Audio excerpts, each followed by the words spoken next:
Hello friends, मैं यशवीन आपका स्वागत करती हूँ तक्षशिला ट्यूटोरियल्स के ऑनलाइन चैनल पर। तो दोस्तों, आज से हमारा एक न्यू चैप्टर शुरू होगा जो कि है चैप्टर 15। ठीक, चैप्टर 15 है जैव विविधता एवं संरक्षण, यानी कि हमें इसमें पढ़ना है बायोडाइवर्सिटी एंड इट्स कंजर्वेशन। इन दोनों के बारे में हमें इसमें पढ़ना होगा। तो दोस्तों, आज से हमारा न्यू चैप्टर शुरू होगा और आज का हमारा लेक्चर होगा 15.1। अब बात करते हैं इस चैप्टर की।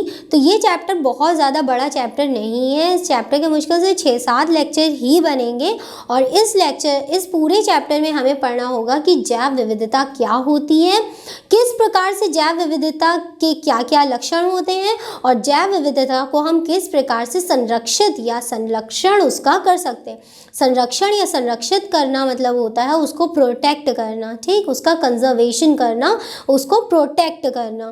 तो दोस्तों, इस पूरे चैप्टर में हमें सिर्फ जैव विविधता के बारे में पढ़ना है और इसके कंजर्वेशन किस प्रकार से होते हैं ये देखना है।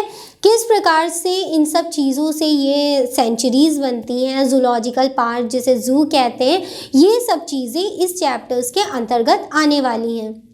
तो दोस्तों, अब हम बात करते हैं जैव विविधता की। सबसे पहले हम उसी के बारे में पढ़ेंगे और वो होती क्या है ये हम आपको बताएंगे। ये लेक्चर होगा, इसमें हम सिर्फ बेसिक बातें करेंगे, जो बेसिक चीज़ें हैं उन्हें आपको समझाएंगे।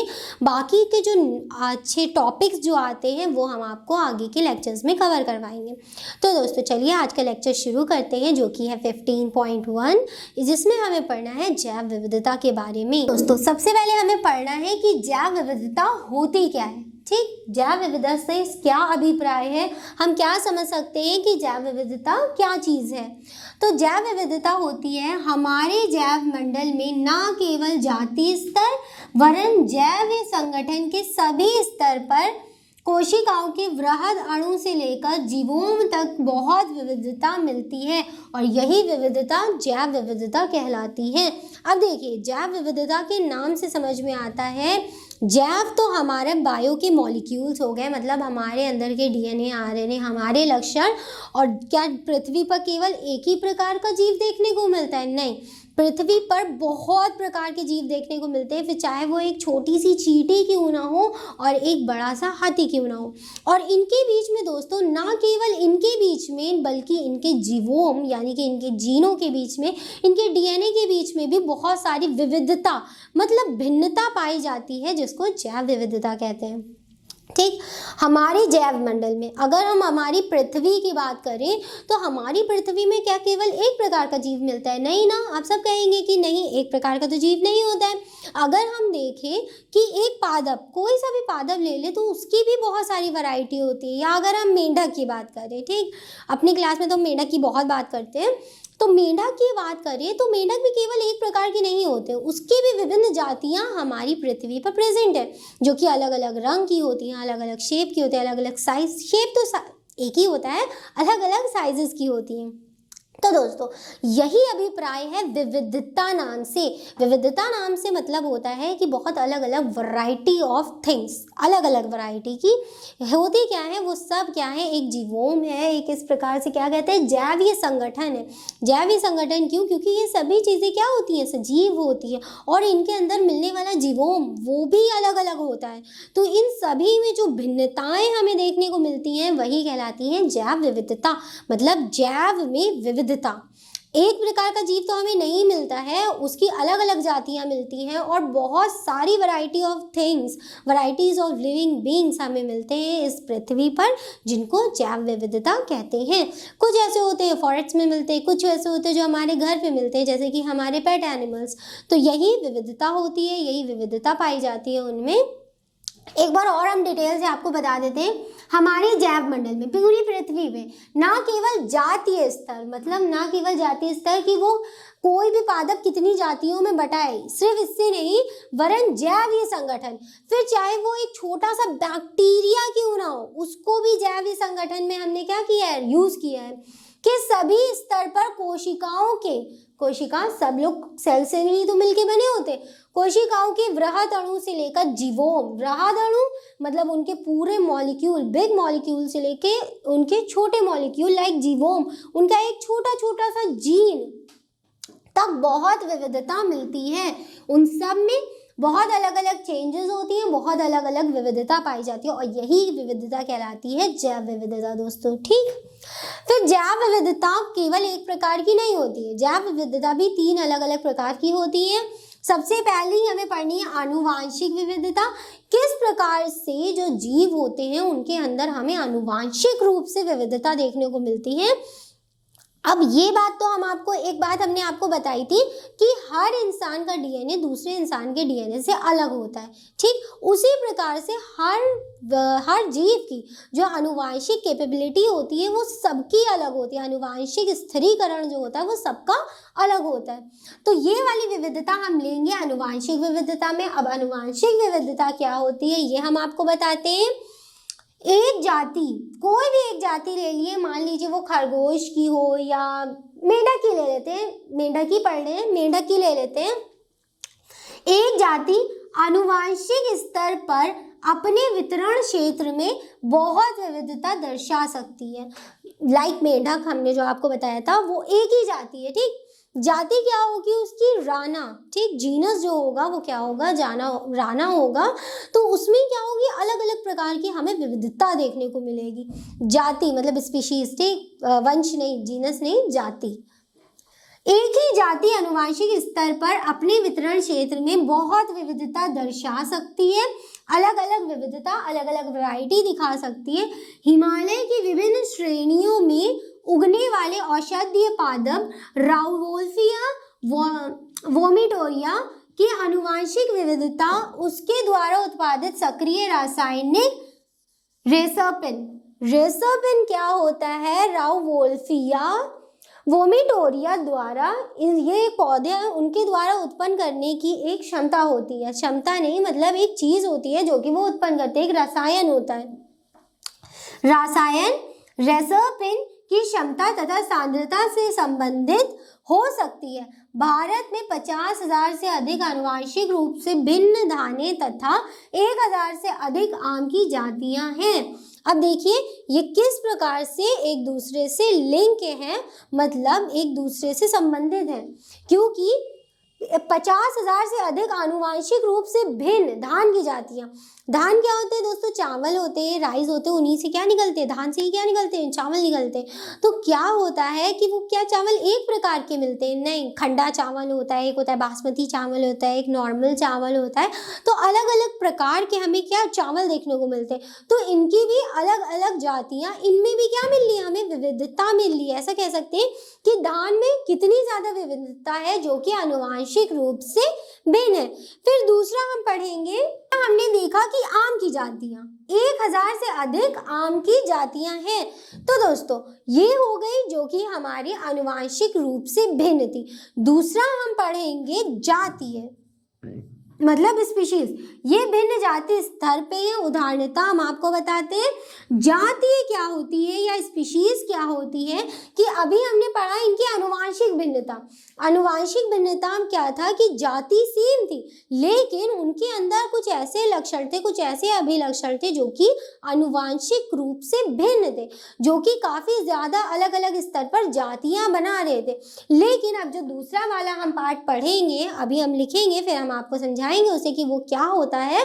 तो इसमें क्या होगी, अलग अलग प्रकार की हमें जातियां देखने को मिलेंगी। तो चलिए दोस्तों अब हम पढ़ते हैं जातीय स्तर के बारे में, या जिस प्रकार से जातियों में हमें विविधता देखने को मिलती है। तो अब हम आपको दूसरा बताते हैं जो कि खा विविधता है। खा विविधता में हम पढ़ेंगे जातीय विविधता मतलब स्पीशीज डाइवर्सिटी। स्पीशीज डाइवर्सिटी में हम देखेंगे कि किस प्रकार से अलग अलग जातियां अलग अलग स्थानों पर रहती हैं। इसमें हम देखेंगे यह भिन्नता जाति स्तर पर है। उदाहरण था पश्चिम बंगाल के उभयचर जातियों की विविधता पूर्वी घाट से अधिक है। यही किसकी विविधता है? जाति विविधता। मतलब पूर्वी घाट पे जो है हमें ज्यादा विविधता देखने को मिलती है, ज्यादा जातियां देखने को मिलती हैं, जबकि पश्चिमी घाट जो होता है वहां पे हमको उभयचर की कम जातियां देखनी पड़ती है। फिर तीसरा हमारा है गा जो कि है पारिस्थितिकीय विविधता। पारिस्थितिकीय विविधता मतलब होता है इकोलॉजिकल डाइवर्सिटी। इकोलॉजिकल डाइवर्सिटी में हमें पढ़ना है यह विविधता पारितंत्र स्तर पर होती है। और पारितंत्र के बारे में आप सब लोग जानते ही होंगे, जैसे कि हमारे चारों ओर के जितने पर्यावरण है, आवरण है, उसमें बहुत सारे तंत्र है, जैविक स्तर है, अजैविक स्तर है, तो ये सब चीजें मिलके हमारा पारितंत्र, हमारा जैव मंडल, बायोडाइवर्सिटी बनाती है। इसके बाद हमें पढ़ना है जैसे कि भारत के रेगिस्तान, वर्षावन, पर्वतवृत्ति, आर्द्र भूमि, ज्वारंदमुख, ये हो गया आपका ज्वारंदमुख, तथा अल्पाइन शाद्रल प्रकृति की इस समृद्ध जैव विविधता को एकत्र होने में विकास के लाखों वर्ष लगे। देखिए इतने अलग अलग से स्तर हमें किसमें देखे, पारिस्थितिकी तंत्र में। एक ज्वालामुखंड होता है, अलग स्तर, शीतलता मतलब ठंडे स्थल, पर्वतवृत्ति, वर्षावन, रेगिस्तान, डेजर्ट एरिया, वर्षावन लाइक अमेज़न के फॉरेस्ट, वो हम आगे उनके बारे में और पढ़ेंगे।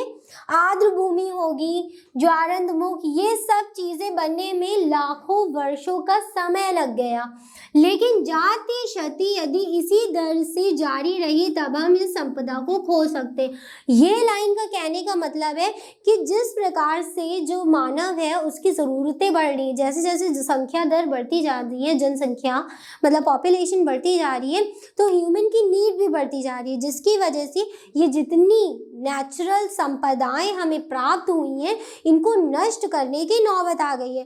तो उसी को इस बात की कहने का मतलब है, लेकिन जातीय क्षति यदि इस प्रकार से, क्योंकि अगर हम उनके नेचुरल हैबिटेट्स मतलब जहाँ वो रहते हैं उसको नष्ट कर देंगे तो उनकी जातियाँ धीरे धीरे विलुप्त हुई जा रही हैं।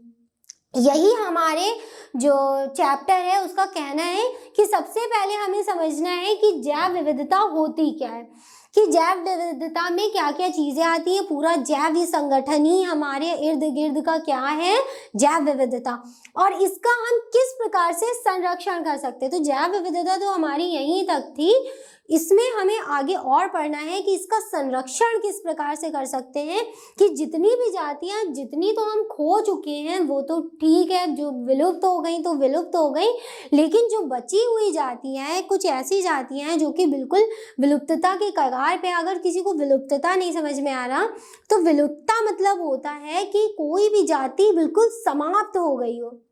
जैसे हाल ही में एक डोडो बर्ड, डोडो चिड़िया पूरी तरीके से एक्सटेंट हो गई।